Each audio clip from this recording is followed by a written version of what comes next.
नमस्कार, जय Jagannath, welcome back to my channel. I am doctor Prithviraj Singh. हम लोग इस वीडियो के सीरीज़ में आयुर्वेद के बारे में कुछ समझने की कोशिश कर रहे थे कि आयुर्वेद कितना साइंटिफिक है और आयुर्वेद में जितने सारे श्लोक हैं उस उनमें से जितने मुझे पता है और उसका ओरिजिनल मतलब क्या हो सकता है, मैं वो सारे आपके साथ शेयर करने की कोशिश कर रहा हूँ। जैसे कि लास्ट वीडियो में मैंने बताया था कि ये जो डिस्क्रिप्शंस है कि ब्रह्मा जी के पास पृथ्वी पर आयुर्वेद आया, इसके लिए भरद्वाज जी गए थे। तो कैसे गए थे उसके डिस्क्रिप्शन में मैंने बताया था कि बृहत विमानी का शास्त्र करके एक शास्त्र है या था जो हमारे पास, जिनमें बहुत सारी डिस्क्रिप्शंस है विमानों के बारे में, जो कि एक डायमेंशन से दूसरे डायमेंशन तक जा रहा था। इसीलिए वो एक जगह से दूसरे जगह गए थे, जो कि ये सारे आयुर्वेद को वहां से कलेक्ट करके लाए थे। तो सुश्रुत के रेफरेंस में देखें तो उसमें वो लिखा है कि इंद्र के पास जो ज्ञान आया आयुर्वेद का, वो धन्वंतरी जी के पास आया, उसके बाद उनके सारे शिष्यों के पास आया। तो कभी कभी मन में ये डाउट होता है कि ये जो धन्वंतरी थे, ये हमारे पृथ्वी का ही वासी थे या कोई इंसान ही होंगे या कोई राजा थे। तो इनके पास ये 4 हाथ जो है, ये जो डिस्क्रिप्शन मिलता है, ये कैसे हो सकता है? क्या उन उसमें कोई सीक्रेट छुपा है क्या? ऐसे मन में बहुत बार डाउट आता है। तो ये सारे डाउट्स को इस वीडियो में हम क्लियर करेंगे। तो जय धन्वंतरी दोस्तों, उसको मैं डिस्क्रिप्शन कर रहा हूँ आपके सामने। आपको कोई उसमें कन्फ्यूज़न आए या आपको कुछ अलग सा लगे तो ज़रूर कमेंट करिएगा। तो जैसे कि हमने धन्वंतरी जी के बारे में पढ़ते हुए श्लोक में हमने ये जाना है कि ये श्लोक हम मतलब जो प्रेयर करते हैं, ये करते हैं कि शंखम चक्रम यलोकाम दददमृतघटम चापि धुर्विश्चतुर्भिः। तो इतना तक मैं समझाता हूँ। तो ये क्या लिखा है? धन्वंतरी जी के बारे में लिखा है कि ये सुश्रुत संहिता का रेफरेंस में हम देखें तो लिखा है कि हम तुम धन्वंतरी, जरा जो कि जरा भय मृत्यु को नाश करते हैं, मैं वही धन्वंतरी हूँ।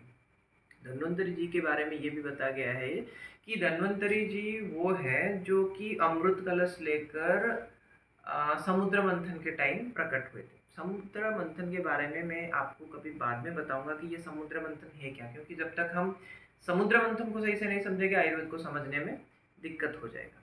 तो इन शॉर्ट पहले मैं धन्वंतरी जी के बारे में बता रहा हूँ। तो ये धन्वंतरी जी का 4 हाथ जो है वो क्यों है? धन्वंतरी जो है वो देवदास धन्वंतरी का नाम उनको बताया गया है, क्योंकि वो देवताओं के लिए काम किए हैं, देवताओं के लिए एक साइंस डेवलप किए हैं, कुछ टेक्नोलॉजी का डेवलपमेंट किए हैं, जो कि एक दूसरे डेवलप्ड सिविलाइजेशन के काम पे आया। धन्वंतरी जी के पास जो 4 हाथ थे, उसमें पहला जो था वो था शंख।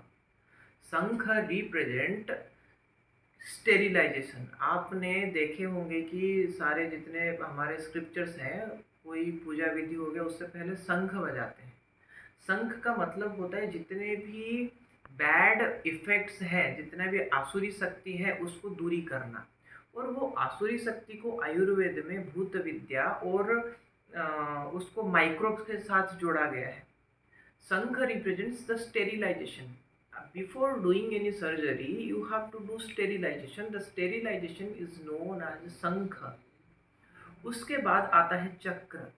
चक्र represents any type of surgical instrument that is used in surgery, जो कि भेदन के लिए हो, लेखन के लिए हो, छेदन के लिए हो, पिसरावण के लिए हो, मतलब आप कटिंग कर रहे हैं, सुचरिंग कर रहे हैं, जो भी कोई भी इंस्ट्रूमेंट आपका यूज हो रहा है, वो होता है, दैट रिप्रेजेंट करता है चक्र को। उसके बाद आता है आपका जलों का, शंखम चक्रम जलों का।